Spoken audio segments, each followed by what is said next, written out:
Kalau lagi nonton balap rally dunia, kita sebagai penonton balap tersebut pasti akan sangat kagum dan terpukau sama keberingasan balap rally yang ada.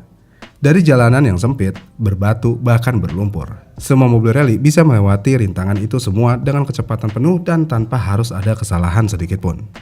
Dan seperti yang kita tahu, ada beberapa pembalap rally yang sangat legendaris di dunia ini, seperti Sebastian Loeb, Tommy Mäkinen, dan lainnya, yang akan selalu diingat sama penggemar rally dunia sampai kapanpun. Karena memang pembalap-pembalap legendaris rally mempunyai kisah dan hasil karya yang menakjubkan di mata dunia dan gak bisa tergantikan. Tapi kalau diingat-ingat lagi, ada satu orang Indonesia yang pernah berjaya di dunia balap rally pada masanya. Dan bahkan dia bisa kita sebut sebagai pembalap legend di dunia balap rally dari Indonesia. Siapa dia? Ya, gak lain dan tidak bukan, dia adalah Om Rifat Sungkar. Om Rifat dilahirkan dari keluarga yang memang memiliki kecintaan di dunia balap, yang mana bapak dari Om Rifat Sungkar yaitu Helmi Sungkar. Dia adalah salah satu tokoh besar di dunia otomotif di bidang balap motor ataupun balap mobil nasional Indonesia. Kemudian ibunda dari Om Rifat Sungkar yaitu Ria Sungkar. Dia juga adalah salah satu tokoh pereli wanita dari Indonesia yang cukup dikenal pada masanya bahkan sampai saat ini. Jadi ya bisa dibilang karena kecintaan keluarganya Om Rifat di dunia motorsport, Om Rifat dari kecil hidupnya sudah sangat akrab sama yang namanya bau oli, suara mesin meraung, dan debu-debu lintasan. Dan karena hal ini juga lah yang membuat Om Rifat itu bisa mulai balapan sejak umur belasan tahun dan langsung jatuh cinta sama dunia balap rally. Bahkan karena kecintaannya di dunia balap rally ini, Om Rifat memiliki karir yang gak cuma berhenti di kelas level nasional aja. Karena Om Rifat adalah salah satu pembalap Indonesia yang memiliki nama besar di kancah balap rally Asia bahkan dunia. Yang mana pada tahun 2002 dia pernah ikut Asia Pacific Rally Championship atau APRC dan konsisten bersaing di sana. Tapi selain balap di APRC, Om Rifat juga aktif mengikuti balap rally kelas nasional Rally Amerika. Bahkan Om Rifat pernah menempati peringkat 1 di kelas WRC seri Prancis pada tahun 2012.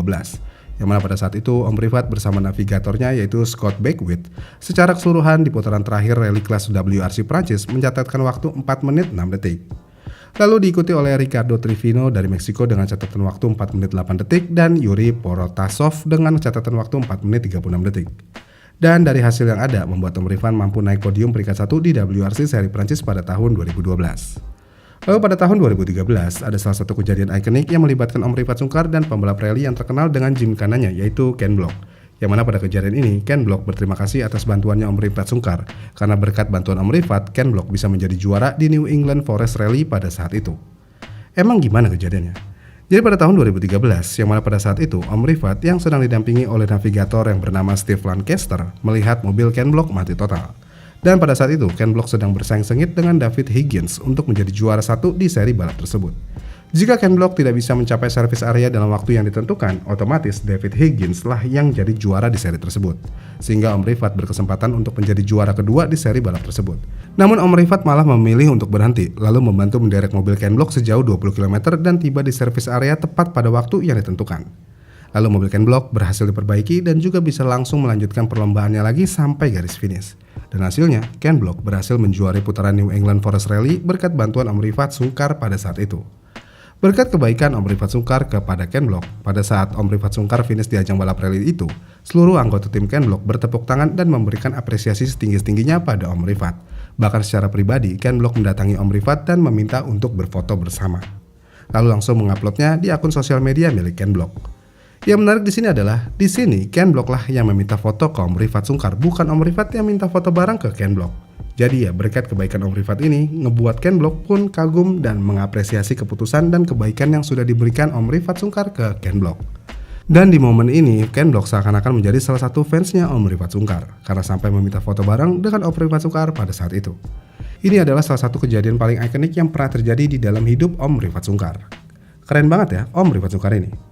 Tapi selain dari itu semua, sebenarnya ada hal yang bikin Om Rifat Sungkar itu berbeda dari pembalap lainnya. Yang mana banyak yang menilai kalau Om Rifat bukanlah cuma seorang pembalap yang jago di lintasan balap. Tapi Om Rifat juga dikenal memiliki gaya komunikasi yang sangat baik ke semua audiensnya. Maksudnya gimana? Jadi Om Rifat juga sangat bisa memberikan penjelasan tentang dunia otomotif yang sangat mudah untuk dimengerti oleh orang awam. Makanya nggak heran kan Om Rifat sering diundang jadi narasumber, pembicara, dan bahkan sekarang Om Rifat Sungkar sudah menjabat menjadi wakil ketua IMI di bidang mobilitas. Yang mana Om Rifat sekarang ini selalu mendorong tentang aturan-aturan kustomisasi kendaraan bermotor biar layak di jalan raya dan memiliki surat layak berjalan yang jelas. Dan hal ini sangat membantu para builder custom atau mobil anak bangsa untuk terus berkaya dan mendapatkan legalitasnya di jalan raya. Om Rifat juga membuat sekolah balapnya sendiri yang bernama Rifat Drive Labs, yang mana di sekolah balapnya ini akan diberikan edukasi soal keselamatan berkendara sampai mengurus event balap untuk anak-anak muda Indonesia.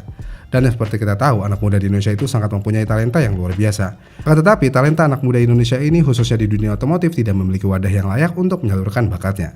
Dan dengan kontribusinya Om Rifat di Ikatan Motor Indonesia atau IMI, ditambah adanya sekolah balap Om Rifat itu sendiri, Om Rifat selalu mengusahakan adanya wadah untuk para pembalap Indonesia yang berbakat untuk menunjang masa depannya. Dan juga Om Rifat ingin sekali mengurangi balapan liar yang ada di Indonesia. Ya, semoga aja semua yang akan direncanakan Om Rifat ke depan bisa terwujud. Karena dengan ambisi yang sangat memfasilitasi bakat anak-anak bangsa Indonesia, nggak menutup kemungkinan kalau anak muda Indonesia yang berbakat dan mendapatkan fasilitas yang baik akan bisa bersaing di kancah dunia. Iya kan? Lalu selain dari itu semua, seperti yang kita tahu, Om Rifat juga pernah membuat gebrakan dan membuat dunia kaget akan karyanya, serta merubah gaya motorsport dunia rally itu sendiri. Karena biasanya basis dari mobil rally itu dari mobil tipe hatchback ataupun sedan, yang mana kalau tipe-tipe mobil ini memiliki dimensi yang compact dan sangat mendukung di trek balap rally. Akan tetapi Om Rifat pernah ngebuat mobil rally dari mobil keluarga yang banyak beredar di jalanan Indonesia. Dan iya, itu adalah Xpander. Dan mobil ini diberi nama Mitsubishi Xpander EP4, karena ia masuk di kelas EP4. Jadi proyek ini berawal dari pemikiran simpel yang ada di pikiran Om Rifat pada saat itu, karena mobil keluarga kayak Xpander gak bisa dibikin jadi mobil balap. Om Rifat melihat bahwa Xpander adalah mobil keluarga paling laris di Indonesia, tapi di tangan Om Rifat dan timnya, mobil ini berubah jadi monster yang siap melibas lintasan balap rally. Karena mobil Xpander EP4 ini dimodifikasi dengan spek full upgrade dengan standar internasional, yang mana Om Rifat menggandeng Rally A Selandia Baru buat mengembangkan mobil ini dengan spek EP4 atau Asia Pacific 4-wheel drive. Dan untuk mobil Xpander EP4 ini menggunakan mesin yang berkode 4B11T dari Mitsubishi Evolution 10 yang bisa menghasilkan tenaga sebesar 350 horsepower dan juga torsi sebesar 600 Nm. Lalu untuk bobot, mobil Xpander EP4 ini juga dari angka 1230 kg, yang mana untuk Mitsubishi Xpander standar memiliki bobot di 1780 kg. Lalu suspensinya juga sudah full adjustable dengan travel panjang khas rally dan juga roll cage full safety sesuai spesifikasi FIA. Dengan spesifikasi yang ada, mobil ini nggak cuma serem di tampilan, karena waktu pertama kali mobil ini diturunin ke lintasan balap, mobil ini bisa langsung nunjukin taringnya pada saat itu. Yang mana Om Rifat ikut balapan di berbagai event rally di Indonesia dan Asia. Dan hasilnya, Om Rifat bisa menang dengan mobil Xpander EP4-nya. Bahkan mobil ini sempat ngalahin mobil-mobil dari merek lain yang notabene punya sejarah panjang di dunia rally kayak Subaru dan Ford. Dengan hasil yang membuat semua orang kaget dari Xpander EP4, Om Rifat Sungkar ini juga membuat media otomotif luar negeri ikut memberitakan tentang kemenangan Om Rifat di balap rally dengan Xpander EP4-nya. Karena para media luar negeri itu nggak pernah nyangka kalau mobil LMPV kayak Xpander bisa jadi kompetitor yang serius di ajang balap rally. Dan dengan hasil yang dicapai oleh tim Rifat Sungkar ini, Xpander EP4 adalah salah satu ikon baru buat ajang rally Indonesia. Bahkan nggak sedikit fans otomotif luar negeri yang pengen beli atau bikin Xpander EP4 versi mereka sendiri. Jadi ya bisa dibilang kalau proyek ini membuktikan Indonesia bisa juga menjadi pemain yang kompetitif di mata dunia. Asalkan kita serius dan mewadahi bakat dan talenta yang ada di negeri kita ini. Iya kan? Gimana nih menurut kalian? Komen di kolom komentar di bawah ya, dan sampai jumpa di video selanjutnya.